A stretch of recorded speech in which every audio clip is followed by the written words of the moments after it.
So this movie, Priscilla, is so strange because I have zero interest in anything having to do with Elvis, which is why I put it off for a while, but it's still kind of catnip for me because it stars Jacob Elordi, and I really like him, and I adore Sofia Coppola. So here we are. I gotta say, even though it was very pretty and delicate and has that textbook sad girlhood aesthetic that I love about her movies, this was a little bit dull. I'll probably rewatch it someday, but it's not an instant favorite like The Virgin Suicides or Marie Antoinette. By the way, we all thought that this Jacob Elordi casting was so weird when it was first announced, but it somehow works. I don't know, maybe it's just the magic of Sofia Coppola's direction, I guess. Anyway, on to the summary. It's Germany in 1959, and we see a young Priscilla sitting at a diner. Her dad, who's in the military, has just been transferred there, and the family is originally from Texas, but they're stationed there now. A man named Teddy West asks her if she knows who Elvis Presley is, and she does. She is a fan. He invites her over to an event at his house, at Elvis's house on the weekend. Apparently he's a friend of Elvis's, and Elvis likes to see people from back home. This man does mention that he has a wife once or twice, so it seems pretty innocent. Priscilla's parents are understandably not fond of the idea at first. I mean, who are these strangers, Teddy and his wife, who want to take a kid to Elvis's house? Anyway, the next time at the diner, Teddy introduces himself to Priscilla's parents. He tells them that he books musical acts in town. I mean, it's still a little bit odd, but okay. Her parents eventually allow her to go.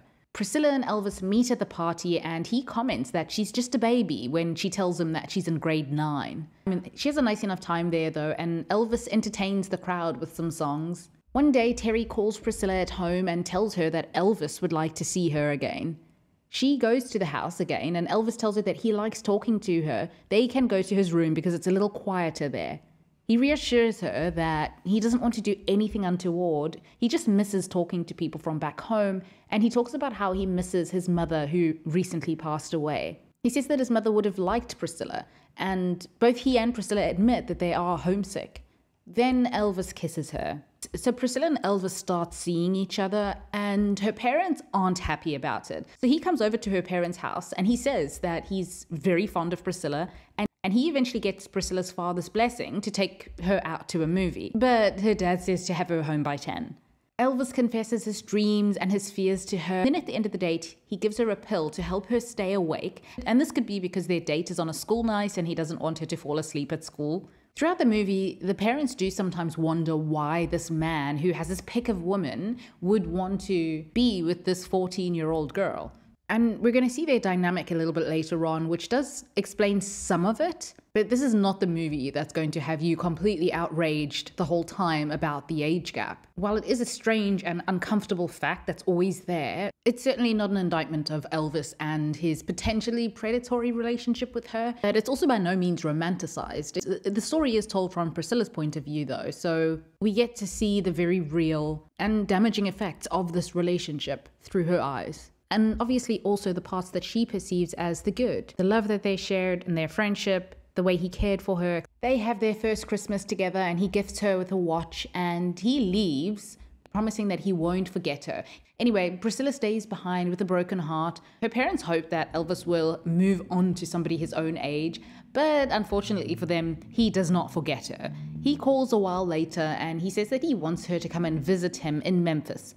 She makes it to Graceland. And while everybody there is welcoming, it's very obvious that she's a child. She kind of stands out, and people do quietly point that out. Later in the evening, they talk and start kissing, but Elvis stops them right before things get too physical. He says not yet. Elvis gives her another pill to help her sleep after her long flight, and when she ends up sleeping for 2 days, he says that he gave her 500 milligrams of whatever the pill was, which was a mistake. Elvis takes her to Vegas then, and they drink, play blackjack, and at the end of the trip, she doesn't want to go back home. She eventually does, but she's checked out of her high school life. By the way, this is very silly, but I got Twilight flashbacks when I saw this scene. Elvis tells her father that he'll make sure that she's enrolled in a good Catholic school in Memphis and she finishes her education. By the way, her mother mentions that she's 17 at this point, and Priscilla says that she just has a few credits until she finishes high school. So it's been 3 years since she and Elvis have met and have been dating. I didn't really get the sense that much time had passed in the movie. So her parents go with her to Graceland next time to see where she'll be living, and she assures them that she'll be fine. Elvis gifts her a poodle, and to be fair, she does go to school. Elvis's father also lives at the house at this time, and he has these fairly strict rules.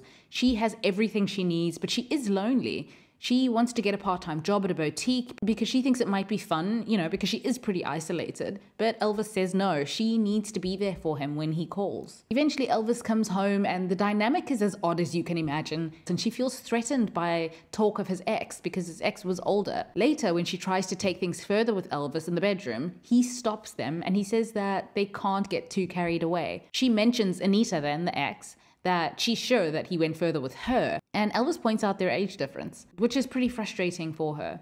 So I don't know if he had a bit of a Madonna complex when it came to Priscilla, or this was also a bit of a form of grooming, but it looks like he didn't technically engage in any sex acts with her until she was of age. It's still pretty uncomfortable and wrong though. Anyway, one day he takes her shopping and he tells her that black hair and more eye makeup would suit her. So she gets the beehive hairdo and starts doing her winged eyeliner. He's slowly molding her into who he wants her to be, and Priscilla is young and naive enough to want to please him, so it doesn't really feel like coercion to her in the beginning anyway. He takes her roller skating, shooting, and by all accounts, they're a really sweet couple, apart from, this glaring issue.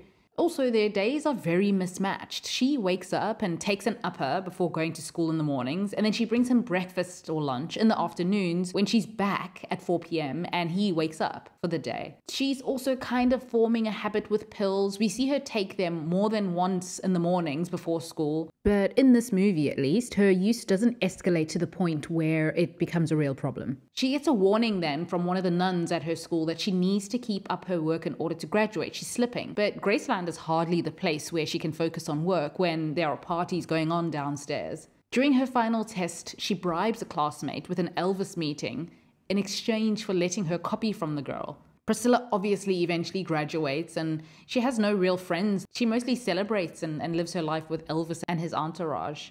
Elvis and Priscilla spend a lot of time in his room, taking photos and pillow fighting, and in one scene, we see him suddenly get a little aggressive and hit her a little too hard with a pillow. His controlling nature has already been shown in that he controls what she wears, but up until this point, he's never been snappy or aggressive. He apologizes, and she suggests that maybe the pills that he takes are too much, but he shuts her down and says that he doesn't need her amateur opinion. Then Elvis leaves for Hollywood again. He's filming a movie, and Priscilla will be left on her own at the house again.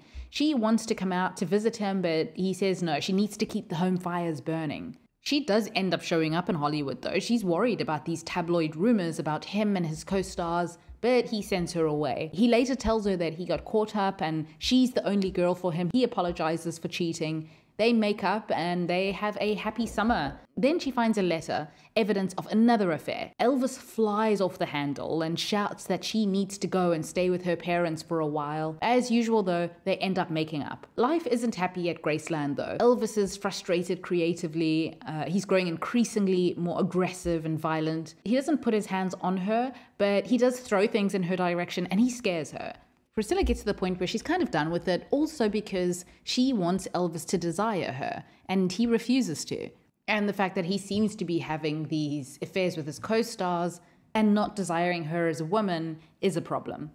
Eventually, though, Elvis proposes to her, they get married, and I do wish we could get a better sense of how time passes in this movie, but shortly after Priscilla falls pregnant. She still has to contend with his publicized rumored love affairs, though. One day he tells Priscilla that it's best if they take a break, and her reaction is interesting. She says, well, then tell me when you want me to leave, and she walks out. He obviously, in a bit of a panic, takes it back. I really liked that in this movie they did not rely too much on costumes and makeup to show her growing up. Priscilla was always a very poised girl, but as she grows up throughout the movie, you see subtle changes in the way that she acts, which shows her growing up and her maturity. And this was one of those moments. By the way, as I mentioned, all this time, Elvis's dad lives with him at Graceland, and for the most part, he runs a pretty tight ship at the house. So it's not some kind of den of debauchery that we might imagine some rock star's home to be. Towards the end of the movie, Elvis's career, which has already been really successful, takes off even further. So we're around the 60s now. This is when Priscilla tells him that she's going to stay in LA with Lisa, their daughter, for a while. While Elvis is partying, taking drugs, has a string of lovers, but also starting to deteriorate at the height of his success, Priscilla and Lisa have a pretty cozy and wholesome looking life in LA. Priscilla makes friends of her own for the first time, and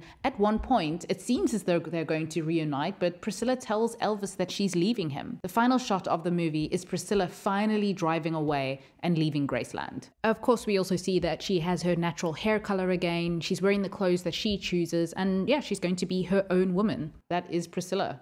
If you have seen it, feel free to share your thoughts, and thank you for watching.